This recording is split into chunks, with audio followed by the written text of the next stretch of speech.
Welcome to Scam Squad. I'm Anthony Giannini, and I'm here in place of our favorite host, Patty Teal.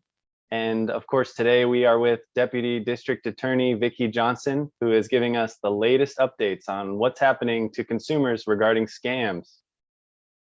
Well, thank you, Anthony, and it's so nice of you to step in. Patty's on a long trip, and it was great that you could fill in for her, so thank you very much. So, Anthony, I get frequent bulletins from the AARP Fraud Watch Network, which is really an excellent source of information and one that I highly recommend to all of our listeners. And all you need to do is Google AARP Fraud Watch Network and see what comes up. It's just a wealth of information. Thanks for giving us another resource. We can't get enough resources when it comes to scam awareness. That's right. And a recent bulletin caught my eye that I thought was important to share. Apparently, hundreds of thousands of robocalls have been hitting U.S. phones recently from, quote, Becky from Medicare. Well, I'm not sure that you'll want to catch Becky on the other side of the line. No, absolutely not. So here's how this scam works. You'll get a pre-recorded call from, quote, Becky, working with Medicare, and she will encourage you to press 1 to talk to a representative about free genetic testing. Well, I'm sure a lot of people want to get their genetics tested, and maybe they just don't want to pay to find out more about their ancestry. That's right. And so it's a great hook. And if you do interact with Betty or one of her very friendly colleagues, she'll claim that you are eligible for genetic testing to screen for diseases and that Medicare will pay for it. Screen for diseases, unbelievable. Another reason why somebody might want to get free genetic testing. Absolutely. And except it's a scam. What the caller really wants is your Medicare number and your mailing address so that she can send you a test kit with instructions. So they're really looking for your Medicare number. That's right, because once they have that, they can bill Medicare for all kinds of equipment and services that are never provided, like genetic testing. Now, these kinds of scams cost the program billions each year, billions. And on top of that, Medicare can deny you services if it turns out you're going to need some of these services, but their records show that they've already been provided. So many times scammers, they sound so convincing on the phone. How are our listeners supposed to know that they're getting a scam phone call? Well, that's a good question, and here's what you need to know. Medicare is never going to call you personally to offer genetic testing or any other test or treatment or device. Medicare requires that you get a prescription from your doctor for any kinds of services that they might provide. So what should I do if I get one of these calls that I'm sure are scam? Well, the first thing you do is hang up on Betty or anyone else who claims to be working with Medicare offering free testing and equipment. Medicare just doesn't work that way. And only share your Medicare number with your healthcare providers, not somebody who calls out of the blue. And another thing that you really should do is to review your Medicare summary notices. These come to me, I think, monthly, maybe quarterly. But I do take a look at them, and I want to make sure that the dates and the services that I've supposedly received are correct. If something doesn't look right, I can then call my doctor's office to find out what gives. And AARP provides another service. You can call their free Fraud Watch Network helpline if you think something might be a scam or if you have been scammed. So here's the number, and I hope you have a pencil and paper ready. The number for the free Fraud Watch Network helpline is 1-877-908-3360. And I will repeat that for you. Again, this is the free Fraud Watch Network helpline.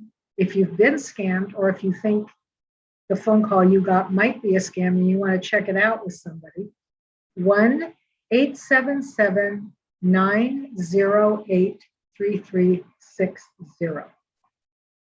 Thanks for providing that number, Vicki. It's always good for people to have resources, so at least they can double check if this call is legitimate or if it's a scam. Absolutely. So Anthony, I do have some good news today. My favorite. I have a couple of pieces of good news. One follows right along with what we've just been discussing, which is insurance fraud. And this came from the Department of Justice. A chiropractor, now a former chiropractor, I'm happy to say, working in Orange County, was defrauding health insurers by fraudulently submitting bills for chiropractic services that she never actually provided. She was tried in a court, found guilty of identity theft, healthcare fraud, and a couple of other charges. And the identity theft charges were brought because she submitted fraudulent prescriptions for people she had never met. These were not patients of hers, these were people she had never met. And you might ask, how in the world did she get the names and information about these people? Well, she somehow was able to get into Costco data bank. She stole identities of Costco employees and their dependents and used them to submit reimbursement claims for services that she never actually provided. The loss was $2.2 million to Medicare. Wow, that's just an amazing story. And I'm always glad to hear justice resolving these situations. And I know you have another good story for us. I do. So our listeners, once again, might want to get pencil and paper for this one because this could put money back in your pocket. So if between the years of 2013 and 2017, that's 2013 and 2017, you lost money to a scammer and you paid the scammer through MoneyGram, you can now file a claim to get your money back. This is because there was a lawsuit filed by the Federal Trade Commission and the Department of Justice against MoneyGram. And they were able to file this lawsuit because MoneyGram failed to implement a fraud protection program, even though that company knew that MoneyGram was the favorite way scammers liked to get paid. So in other words, they knew lots of scammers were using MoneyGram, and yet they did not implement any kind of a program to prevent this from happening. So the forms to get reimbursement have already been sent out to people who have been identified as victims.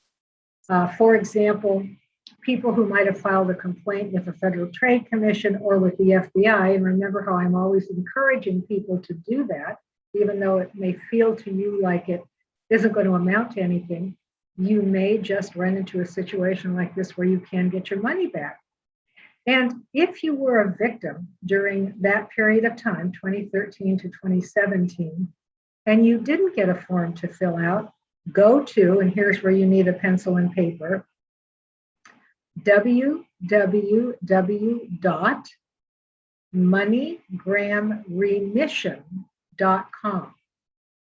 I'm going to repeat that, www.moneygramremission.com. Now, the form has to be filled out by August 31st of this year, so you do have a little time.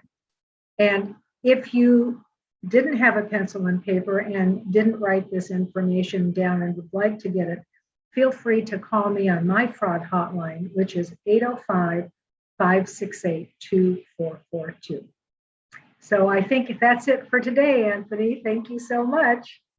Thank you, Vicki, for giving us the news of the week. And we look forward to meeting you again for another episode of Scam Squad. I'd love to remind our listeners to listen to Scam Squad on soundcloud.com/Scam Squad or hubforpodcasting.com/Scam Squad. Also, Vicki has a wonderful YouTube channel where you can follow our videos. YouTube, channel at Scam Squad. As well, our episodes of Scam Squad are available on Spotify, Google Podcasts, and Apple Podcasts. Thank you so Wow. much, Vicki. Thank you so much, Anthony. It's a pleasure to work with you. See you next week. Yes. Bye-bye.